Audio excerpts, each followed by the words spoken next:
we are awaiting the drogue deploys. This view coming from the WB-57 high altitude plane. And there you see it on your screen, drogue deployment. Drogue descent rate nominal.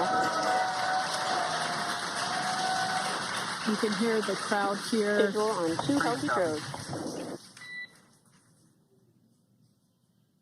The crowd here very excited as Dragon Freedom continues to make its way back to planet Earth.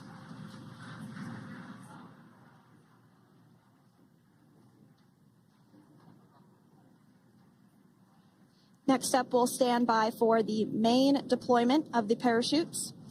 The mains are quite a bit larger. You'll be able to notice the difference on your screen once they deploy, and they continue to ensure that the Dragon spacecraft slows down even further. As we mentioned, Freedom will be traveling 16 miles per hour when it splashes down off the coast of Tallahassee, Florida, here at 2:57 p.m. Pacific time this afternoon. And there we go. We have visual on 4 healthy mains. That view was from inside. Freedom copy. That view was from inside one of the buckets where the parachutes are located. So we see a great view there of the reefing on those parachutes. And as those main parachutes begin to inflate fully, 4 beautiful, healthy mains. Now awaiting visuals of splashdown. Freedom. 1,000. We'll start to hear Commander Nick Hague. Copy 1,000. As we heard right there, Commander Nick Hague will be calling out the altitude of the Dragon capsule from here on out. Landing in water is simpler and provides more margin against unlikely parachute issues. You can see those parachutes continuing to slow the Dragon capsule down. And if you're just joining us, you're looking at 800 meters. a live view of Crew 9, just minutes away from splashing down off the coast of Tallahassee, Florida. Splashdown 2 minutes from now at 2:57 p.m. Pacific. We do have 4 healthy mains really doing the job there. Just breathtaking views of a calm, glass-like ocean off the coast of Tallahassee, Florida. Crew 9 just minutes away from splashing down. This is really such an incredible shot. Copy 600. That was a live view from our recovery vessel, Megan, which is stationed a couple miles away from the splashdown site.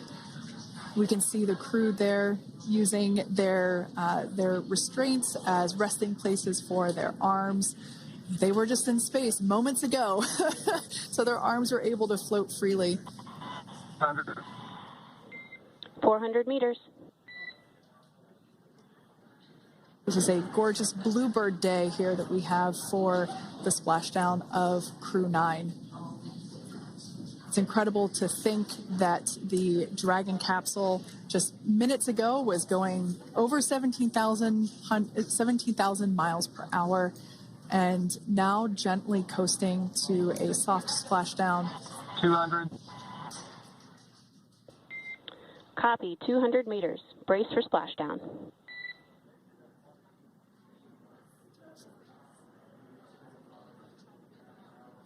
As you can see there on your screen, continuing to monitor progress of the Dragon spacecraft. And we're going to stand by for splashdown, located in the Gulf of America, off the coast of Tallahassee, Florida.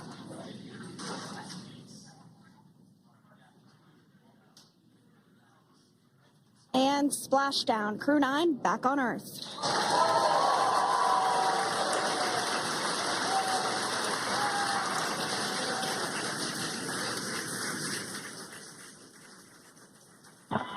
And SpaceX Freedom, splashdown. Good main release. Copy. Understand. Raising 5. So we will continue to have communications between the Corps and Nick Hague, the commander of Crew Dragon Freedom, which just splashed down 2 minutes ago off the coast of Tallahassee, Florida. Dragon Freedom has returned home with NASA astronauts Nick Hague, Sonny Williams, Butch Wilmore, and Roscosmos cosmonaut Alexander Gorbanov. They're back on Earth after approximately 17 hours of a return journey from space. The SpaceX recovery ship and team have been waiting for Dragon's splashdown, and they will now make their way to the splashdown location. The teams have been ready and waiting about 3 nautical miles away, so it's going to take them about 30 minutes or so to make their way And to SpaceX Freedom. Pretty sure we're in stable 1. Copy, stable 1. We see the same. It's going to take about 30 minutes for the recovery team to make their way over to Nick, Sunny, Butch, and Alexander, who are still seated and secured inside that Dragon spacecraft there on your screen. Incredible views there of that thermal protection system, or TPS. That Dragon capsule was pristine, white color before it departed the station, and we can see how the reentry phase, the thermal protection system did its job. Now, if you're wondering what that hole, that like bucket area is, that is underneath the side hatch. That is where the main parachutes were stored. So when we saw the Dragon capsule docked at station, it looked very different. The panel that protects and covers the main parachutes, that was still intact, as well as the panels that enclose where the drogue parachutes are located. SpaceX is go for recovery personnel to approach. Expect personnel alongside in the next few minutes.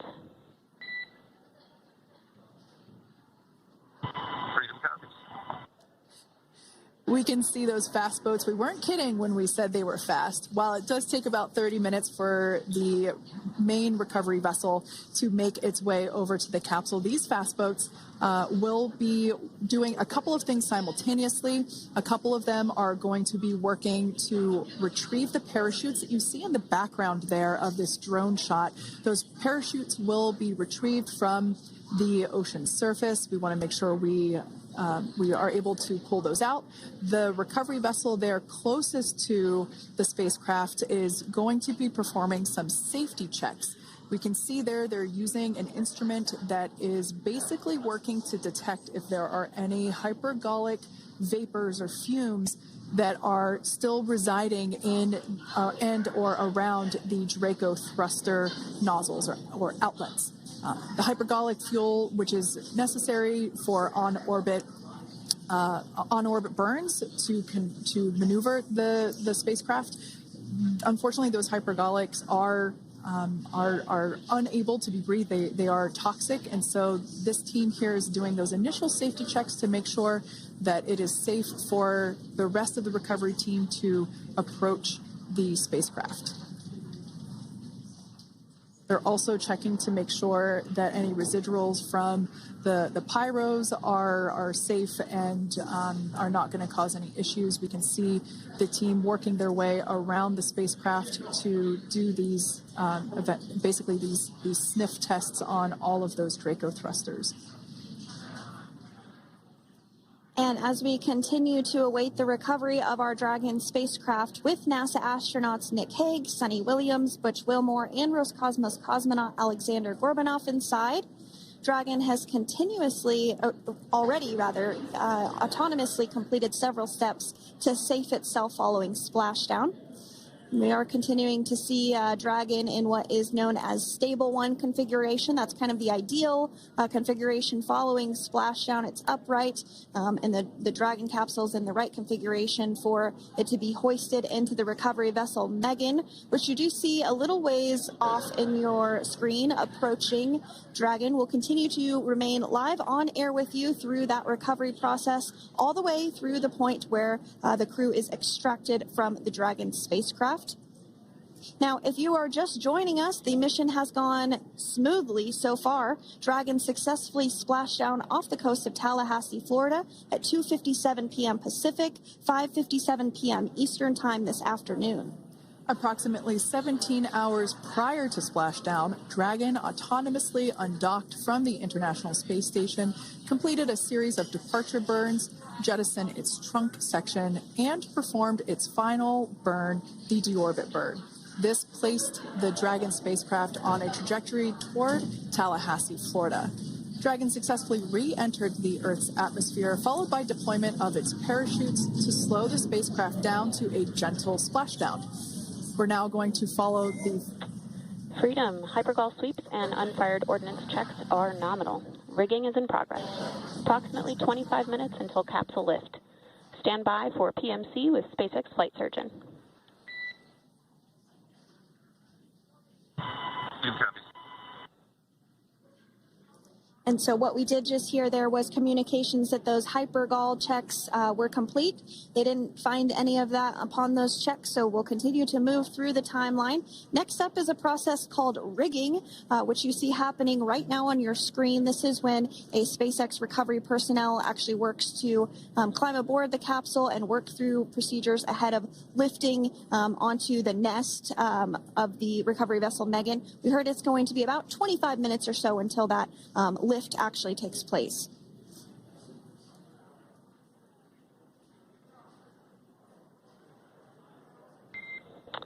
Okay, Freedom, the next call will be from the SpaceX flight surgeon on Dragon to Ground Private. Understand. Thank you. Callouts there indicating that the crew will have the opportunity to do a quick check-in with the SpaceX flight surgeon. This is standard procedure for every Dragon spacecraft when it returns to Earth.